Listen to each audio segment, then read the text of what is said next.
Hello दोस्तों, खांसी, जुखाम, सर्दी ये बहुत ही कॉमन प्रॉब्लम है और इन कॉमन प्रॉब्लम में हम कभी भी अपनी मर्ज़ी से दवाई लेने में बिल्कुल झिझकते नहीं हैं।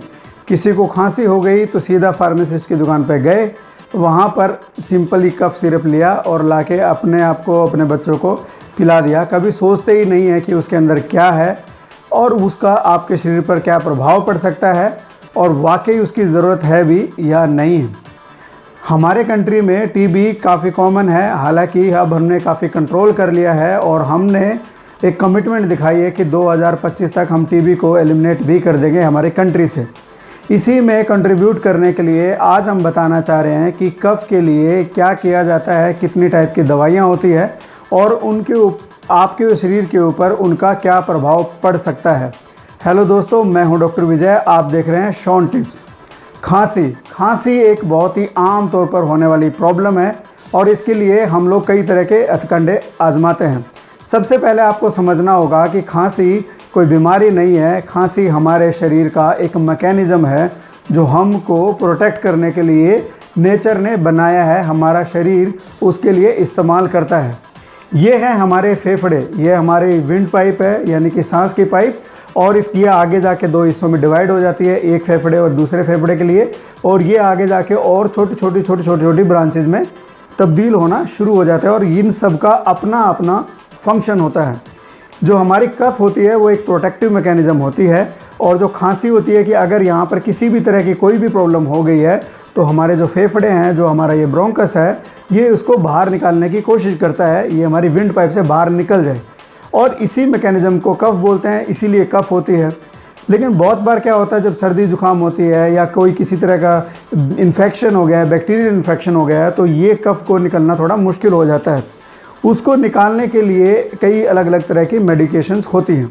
उससे पहले मैं बताना चाहूँगा कि जो कफ होती है वो दो तरह से होती है, एक होती है प्रोडक्टिव, एक होती है नॉन प्रोडक्टिव। प्रोडक्टिव का मतलब है कि कफ में बलगम आ रहा है, नॉन प्रोडक्टिव का मतलब है बिल्कुल ड्राई कफ है, कुछ नहीं आ रहा, सिंपल कफ आए जा रही है, आए जा रही है, आए जा रही है। अब इस कफ के लिए हमको क्या क्या करना होता है, इसके लिए अलग अलग दवाइयाँ हैं। माफ़ कीजिएगा अगर ये वीडियो आप इसलिए देख रहे हैं कि मैं किसी पर्टिकुलर दवाई का नाम बताऊंगा तो I am really very sorry, वो मैं नहीं कर पाऊंगा क्योंकि मैं यहाँ पर जो है लोगों को सेल्फ ट्रीटमेंट करने के लिए प्रमोट नहीं करना चाहता। मैं चाहता हूँ कि लोग चीज़ों को समझें। बाकी जब अगर आप किसी तरह की दिक्कत का सामना कर रहे हैं तो अपने डॉक्टर से जाके मिलें और वो आपको चेक करने के बाद, हिस्ट्री लेने के बाद डिसाइड करेंगे कि आपको किस तरह का कफ सिरप चाहिएगा। कफ सिरप एक नाम है लेकिन उसकी अलग अलग ब्रांचेज हैं। अगर सर्दी जुकाम जब होता है, जब हमको लगता है हमारा गला जाम हो रहा है, हमारा जो है नाक जाम हो गया है, गले में बिल्कुल खुसखुसाहट हो रही है, बिल्कुल फ्रीज हो गया है, तो हम लोग उसको स्मूथ करने के लिए यहाँ से मैसेज आते हैं और वो पूरा का पूरा कफ होता रहता है, बहुत इरिटेट करता है और हम लोग कोई भी कफ सिरप लेते हैं तो उस टाइम पर लोजेंजिस बहुत काफ़ी ज़्यादा अच्छे रहते हैं। लोजेंजिस का मतलब ये वो चीज़ें हैं जो हमारे गले को स्मूथ करती है, रिलैक्स करती है और जिसकी वजह से ये मैसेज आता है कि मैं ठीक हूँ और कफ बंद हो जाती है। लोजेंजिस वही होते हैं आमतौर पर जैसे आप लोग ये गले के में चूसने के लिए रखते हैं जब सर्दी जुकाम हो जाती है, तो उस टाइम पे ये लोजेंजिस इस्तेमाल की जाती है।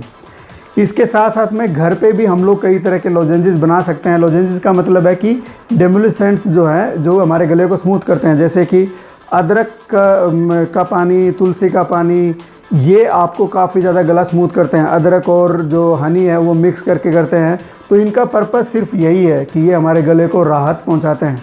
अगर ये भी आप नहीं करना चाहते तो हल्का गर्म पानी करके उसमें नमक डाल के उसके गार्गल्स कर सकते हैं, आपको बहुत ज़्यादा फ़ायदा मिलेगा। अब बात करते हैं कि कफ में अगर यहाँ पर मटेरियल जो है, कफ जो है जमा हो रही है, बाहर नहीं निकल पा रही है, तो क्या किया जाए। अभी तक हम बात कर रहे थे गले में, अब हम बात गले की वजह से जब कफ हो रही है तो हम ये करते हैं, बात करते हैं कि जो हमारे फेफड़े और जो हमारी सांस की पाइप है, जब उसके अंदर जो है प्रॉब्लम आती है तो क्या करना चाहिए। दो तरीके से होता है कि जैसे जम गया है कफ, निकल नहीं पा रहा है, तो हमने क्या करना है, एक्सपेक्टोरेंट होते हैं जो कफ को बाहर निकालते हैं। कैसे, एक होते हैं एनहांसर्स, एक होते हैं म्यूकोलिटिक्स। इनका काम क्या होता है कि या तो जो हमारे जो विंड पाइप है उसके अंदर जो ब्रोंकस है, ये इसके अंदर ऐसा काम करते हैं इनकी वजह से कि इनके जो सिक्रीशंस हैं इसी के अंदर से हमारे बॉडी के ही सिक्रीशन निकलेंगे और उसकी वजह से जो जमी हुई जो कफ़ है वो धीरे धीरे करके पिघलना लग जाती है और कफ़ के ज़रिए वो बाहर आने लग जाती है। कहते हैं कि फिर ये दवाई लेने के बाद कहते हैं जी बलगम अब मुझे ज़्यादा आ रहा है, पहले जमा हुआ था, इसलिए दी गई होगी, वो अपने डॉक्टर ने दवाई दी होगी क्योंकि जमा हुआ है, उसको बाहर निकालने के लिए एनहांसर्स और म्यूकोलिटिक्स इस्तेमाल किए जाते हैं। इनके अंदर ही सॉल्ट के जैसा एक्शन भी होता है, सॉल्ट नमक का भी एक्शन होता है। नमक की कैपेसिटी ये होती है कि जब किसी के शरीर में नमक ज़्यादा बढ़ जाता है तो उसके पैरों में सूजन आना, जैसे किडनी की फेलियर में होती है क्योंकि उसके मिनरल्स बाहर नहीं निकल पाते। तो वही काम होता है कि इनके अंदर जो सॉल्ट होता है वो सॉल्ट भी पानी को इकट्ठा करके पानी के सिक्रीशन जो है बढ़ा देता है हमारी बॉडी से ही, और ये बाहर निकलना शुरू होता है कफ़ के ज़रिए। खांसते हैं फिर वो बाहर निकलेगा। अब बात आती है एंटीट्यूसिव्स की। जब बिल्कुल ड्राई कफ़ है, किसी तरह का कफ़ नहीं आ रहा है, कोई बलगम नहीं आ रहा, तो एंटीट्यूसिव दी जाते हैं। एंटीट्यूसिव बेसिकली काम करते हैं हमारे ब्रेन के थ्रू। जब ये हम इनको लिया जाता है, ये हमारे ब्रेन को मैसेज देते हैं और वो कफ़ के जो मैकेनिज्म है उसको बंद कर देता है कि कफ़ नहीं करना है। ठीक है, उसमें ओपियोइड आते हैं, एंटीहिस्टामिनिक आते हैं। एंटीहिस्टामिनिक बहुत कॉमनली है, नाम बताने की मैं ज़रूरत नहीं समझता हूँ। ओपियोइड जो होता है इनकी वजह से एडिक्शन हो सकती है, और कई बार जो नशा करते हैं लोग, जब उनको नशे वाली चीज़ें नहीं मिलती है तो कफ सिरप वगैरह पीते हैं जिनके अंदर ओपियोइड्स होते हैं, क्योंकि ये ब्रेन को ऐसे सप्रेस करता है और उसको नींद आ जाती है और उसको अच्छा फीलिंग होता है, तो इसलिए एडिक्शन हो जाती है। बच्चों से तो सारी की सारी कफ सिरप जो है बिल्कुल दूर रखना चाहिए। एंटीहिस्टामिनिक जो है कॉमनली मिलते हैं, काफ़ी सारे कफ सिरप में होते हैं, लेकिन ऐसे किसी भी कफ में नहीं देना है, किसी भी खांसी में नहीं देना है जिसके अंदर बलगम आ रहा हो। ये काफ़ी ज़्यादा नुकसानदायक हो सकता है। अगर बिल्कुल ड्राई कफ है तो इनका रोल है, लेकिन इसके लिए अपने डॉक्टर से ज़रूर बात करें। और अब बात आती है कि जब खांसी होती है, जैसे टीबी कॉमन है, तो खांसी जो है कुछ लोग जैसे जिनको अस्थमा है उनको भी काफ़ी कफ आती है सुबह और शाम के टाइम पे, तो उसके लिए अलग से ब्रोंकोडायलेटर होते हैं। ये जो है हमारे जो छोटे छोटे ये चीज़ें ये सिकुड़ जाते हैं, इनको रिलैक्स करने के लिए, डायलेट करने के लिए ब्रोंकोडायलेटर्स आते हैं अलग से। कुछ लोग जैसे इनहेलर भी लेते हैं। अब बात आती है कि टीबी में कफ़ का क्या रोल है। टीबी में कफ़ का बहुत बड़ा रोल है। टीबी जो कफ़ है वो एक सिंपल सा इंडिकेशन देती है कि अगर 2 हफ्ते से ज़्यादा किसी को कफ़ हो गई है तो टीबी सोचना चाहिए। 2 हफ्ते से ज़्यादा कफ़ होना, अचानक से वज़न कम होना शुरू हो जाना, भूख लगना बंद हो जाना, शाम के टाइम पे हल्का बुखार, रात के टाइम पे पसीने आना, ये सब जो चीज़ें हैं वो इशारा करते हैं कि कहीं ना कहीं टीबी की प्रॉब्लम है।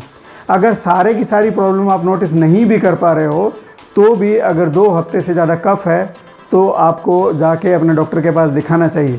वज़न अचानक से कम हो रहा है, ये गिल्टियाँ पड़ रही है और भूख लगना कम हो गई है, तो भी इशारा हो सकता है कि टीबी की वजह से। क्योंकि ये सारी दिक्कतें वैसे तो अलग अलग सिचुएशन में भी होती है, लेकिन टीबी कॉमन है, तो हमको इसके बारे में अपने डॉक्टर से जाके ज़रूर बात करना चाहिए। टीबी को एलिमिनेट करना हमारा कमिटमेंट है और इसमें हिस्सेदारी करना भी हमारे लिए एक तरह की देशभक्ति ही है। सबको मौका नहीं मिलता है बॉर्डर पे जाने का, उस तरह से सर्व करने का, बट ये वो तरीके हैं जिसमें हम अपनी ही केयर करके देश की प्रगति में कंट्रीब्यूट कर सकते हैं। थैंक यू दोस्तों, लाइक करने के लिए, सब्सक्राइब करने के लिए, शेयर करने के लिए थैंक यू सो मच। मैं हूं डॉक्टर विजय, आप देख रहे थे शॉन टिप्स।